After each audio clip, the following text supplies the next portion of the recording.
ముఖ్యంగా ఈరోజు ప్రపంచ అవయవ దాన దినోత్సవం రోజు.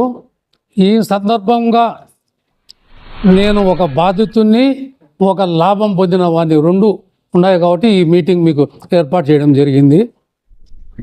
నాకు ఆరోగ్యపరంగా 2003లో లివర్ ట్రాన్స్ప్లాంట్ జరిగింది.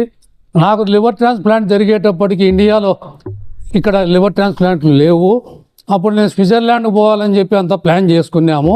అనుకోకుండా హైదరాబాద్లో గ్లోబల్ హాస్పిటల్లో వాళ్ళు కొత్తగా హాస్పిటల్ పెట్టడము, అక్కడ నాకు 2000 మార్చి 11వ తారీఖు అవయవం దొరకడము, లివర్ ట్రాన్స్ప్లాంట్ చేయడం జరిగింది. అందులో ముఖ్య ఉద్దేశం ఏమంటే, అప్పట్లో లివర్ డొనేషన్ చేసే విధానము లేదు, ఎవరికి తెలియదు.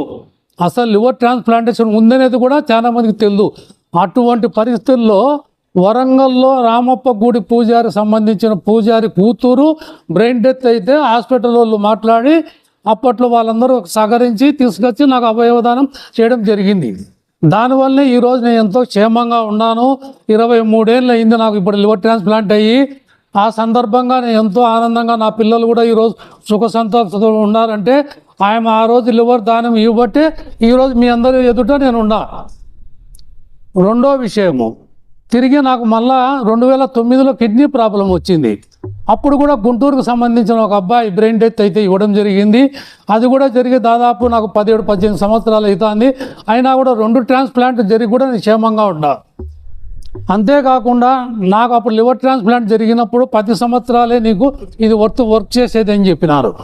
10 సంవత్సరాలు అయిన తర్వాత నేను క్షేమంగా ఉండా అని చెప్పి 2014వ సంవత్సరంలో పొద్దుటూరు నుంచి తిరుమలకు పాదయాత్ర చేయడం జరిగింది. మళ్ళా పాదయాత్రలో కూడా మన అన్ని ఊర్లు, కాలేజీలు, పొద్దుటూరు నుంచి మా తిరుమల వరకు అన్ని స్కూల్స్ అన్నీ కూడా అందరికీ అవయవదానం పైన అవగాహన చెప్పుకుంటూ పోవడం జరిగింది. తిరిగి మళ్ళా మరుసటి సంవత్సరమే ఇది బాగుంది, మంచి పబ్లిక్లో మనకు బాగా వచ్చింది కాబట్టి మనం ఇంకో పాదయాత్ర పెట్టాలని చెప్పి తిరుపతి నుంచి కనకదుర్గమ్మ గుడికి విజయవాడకు పెట్టినాం. అది కూడా 29 రోజులు జరిగింది పాదయాత్ర. అప్పుడు కూడా ప్రజలు, ఆఫీసర్సు, డాక్టర్సు, దారమ్మడి అందరూ కాలేజీలు పిలిచబోయి వాళ్ళ మీటింగులు చేయించుకొని ఎంతో ఘనంగా చేయడం జరిగింది. ఈ సందర్భంగా నేను కోరుకునేది ఏమంటే, ఎప్పటికి కూడా అవయవదానం అనేది జరిగితే కనుక లైఫ్ కలదు, లైఫ్ తక్కువ అనేది భ్రమ. కాబట్టి ఈరోజు శుభ సందర్భంగా నేను చెప్పేది ఏమంటే, ప్రతి ఒక్కరు కూడా ప్రజలు గ్రహించండి, అవయవదానం అంటే భయపడాల్సిన అవసరం లేదు. లైవ్ అంటే కనుక మనము లివర్ వచ్చేసి డొనేషన్ చేయవచ్చు, ఎవరు కుటుంబ సభ్యులు. మళ్ళీ వేరే వాళ్ళు ఇస్తే ఒప్పుకోరు.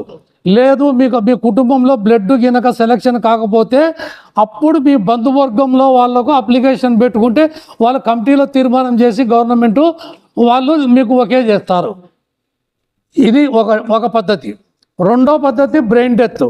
బ్రెయిన్ డెత్ అంటే కనుక చనిపోయే ముందర బ్రెయిన్ డెత్ అయిన వాళ్ళది ఇచ్చేది రెండో పద్ధతి. కాబట్టి ఈ విషయం గ్రహించండి. మూడో విషయం ఏమంటే, కిడ్నీ. ప్రతి మనిషికి 2 కిడ్నీలు ఉంటాయి, కానీ మనిషికి అవసరమైంది ఒక కిడ్నీనే. బంధువర్గంలో ఎవరైనా ఒక కిడ్నీ ఇస్తే కనుక వాళ్ళకు కూడా లైఫ్ కలదు. కాబట్టి వాళ్ళు కూడా క్షేమంగా ఉంటారు, మీ బంధువర్గం కూడా క్షేమంగా ఉంటారు. ఇది ఎందుకు చెప్తానంటే మీ అవగాహన కోసం. ఇంతే కాకుండా నేను ముఖ్యంగా మీరు ప్రజలందరూ గమనించండి, మీ బంధువులకు కానీ స్నేహితులకు కానీ ఈ పరిస్థితి వస్తే భయపడకండి. ఇప్పుడు గవర్నమెంట్ కూడా ఎంతో సాయం చేస్తున్నారు ఆర్థిక పరంగా. తెలుగుదేశం గవర్నమెంట్ వచ్చిన తర్వాత చంద్రబాబు నాయుడు కూడా దీంట్లో ఆర్థికంగా ఇచ్చేదానికి సిద్ధంగా ఉన్నాడు. కిడ్నీ ట్రాన్స్ప్లాంటేషన్కు బాగా ఇస్తున్నారు డబ్బులు ప్యాకేజీల కింద. లివర్కి కూడా దాదాపు గవర్నమెంట్ ద్వారా 15 నుంచి 20 లక్షల వరకు కూడా గవర్నమెంట్ సాయం చేస్తుంది. అంతేకాకుండా మెడిసిన్స్కి కూడా వాళ్ళు డబ్బులు ఇస్తున్నారు. డయాలసిస్, కిడ్నీ ట్రాన్స్ప్లాంటేషన్ వాళ్ళకు డయాలసిస్ ఉచితంగా చేస్తున్నారు. కాబట్టి ప్రజలందరూ ఇవన్నీ సద్వినియోగం చేసుకోవాలని చెప్పి ఈరోజు ఈ అవయవ దాని వరల్డ్ డేగా నేను అందరి శుభాకాంక్షలు తెలుపుతూ నేను తెలియజేస్తూ సెలవు తీసుకొనిస్తున్నాను.